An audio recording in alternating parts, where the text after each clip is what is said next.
ನಮಸ್ಕಾರ ವೀಕ್ಷಕರೇ. ಇತ್ತೀಚಿನ ದಿನಗಳಲ್ಲಿ ಸೊಂಟ ನೋವು ಅನ್ನೋದು ಕಾಮನ್ ಆಗಿಬಿಟ್ಟಿದೆ. ನೋಡಿ, ಇದು ಸೊಂಟದ ಮೂಳೆಗಳು. ಒಂದೊಂದು ಸೊಂಟದ ಮೂಳೆಯ ಮಧ್ಯದಲ್ಲಿ ಕುಷನ್ ಲೈಕ್ ಸ್ಟ್ರಕ್ಚರ್ ಇರುತ್ತೆ. ಇದಕ್ಕೆ ಇಂಟರ್ವರ್ಟೆಬ್ರಲ್ ಡಿಸ್ಕ್ ಅಂತ ಕರಿತೀವಿ. ಈ ಡಿಸ್ಕ್ ಏನಾದರೂ ಬಲ್ಜ್ ಆಗಿಬಿಟ್ರೆ ನರದ ಮೇಲೆ ಒತ್ತತ್ತೆ. ಆ ನರ ಎಲ್ಲೆಲ್ಲಿ ಸಪ್ಲೈ ಇರುತ್ತಲ್ಲ ಅಲ್ಲೆಲ್ಲ ನೋವನ್ನು ಉಂಟು ಮಾಡ್ತಾ ಬರುತ್ತೆ. ಡಿಸ್ಕ್ ಬಲ್ಜ್ಗೆ ಬೇರೆ ಔಷಧಿನೇ ಇಲ್ಲ, ನೋವಿನ ಗುಳಿಗೆ ತಿಂತಾ ಇರಬೇಕು, ಸರ್ಜರಿನೇ ಮಾಡಿಸ್ಕೋಬೇಕು ಅಂತ ಕೆಲವರು ಅನ್ಕೊಂಡ್ಬಿಟ್ಟಿರ್ತಾರೆ. ಅದು ತಪ್ಪು ವೀಕ್ಷಕರೇ.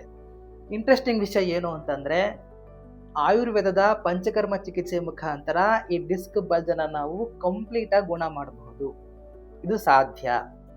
ಎಷ್ಟೋ ಜನ ಎದ್ದು ಓಡಾಡೋಕ್ಕಾಗೋದೇ ಇಲ್ಲ, ನಡೆಯೋಕ್ಕಾಗೋದೇ ಇಲ್ಲ, ಇನ್ನು ಆಪರೇಷನ್ನೇ ಗತಿ ಅನ್ನುವಂಥವರೆಲ್ಲ ನಮ್ಮ ಚಿಕಿತ್ಸಾಲಯಕ್ಕೆ ಭೇಟಿ ಕೊಟ್ಟು ಉತ್ತಮವಾದಂಥ ಚಿಕಿತ್ಸೆಯನ್ನು ಪಡ್ಕೊಂಡಿದ್ದಾರೆ. ಇನ್ನೊಂದು ಇಂಟ್ರೆಸ್ಟಿಂಗ್ ವಿಷಯ ಏನು ಅಂತಂದರೆ ವೀಕ್ಷಕರೇ, ಈ ಡಿಸ್ಕ್ ಬಲ್ಜ್ ಏನಕ್ಕೆ ಬಂದಿದೆ, ಈ ಡಿಸ್ಕ್ ಬಲ್ಜ್ನ ಸ್ವರೂಪ ಏನು ಅನ್ನುವಂತಹ ಆಧಾರದ ಮೇಲೆ ವಿಶೇಷವಾದಂಥ ಚಿಕಿತ್ಸೆನ ನಾವು ಕೊಡ್ತೀವಿ. ಸೊ ಅದಕ್ಕನುಗುಣವಾಗಿ ಚಿಕಿತ್ಸೆ ಕೊಡುವುದರಿಂದ ಡಿಸ್ಕ್ ಬಲ್ಜ್ ಸಂಪೂರ್ಣವಾಗಿ ಗುಣ ಆಗ್ತಾ ಬರುತ್ತೆ. ಹೆಚ್ಚಿನ ಮಾಹಿತಿಗಾಗಿ ನಮ್ಮ ಚಿಕಿತ್ಸೆಯನ್ನು ಭೇಟಿ ಕೊಡ್ಬೋದು. ಮತ್ತೊಂದು ವಿಷಯದೊಂದಿಗೆ ಮತ್ತೆ ಭೇಟಿ ಆಗ್ತೀನಿ. ಎಲ್ಲರಿಗೂ ನಮಸ್ಕಾರ.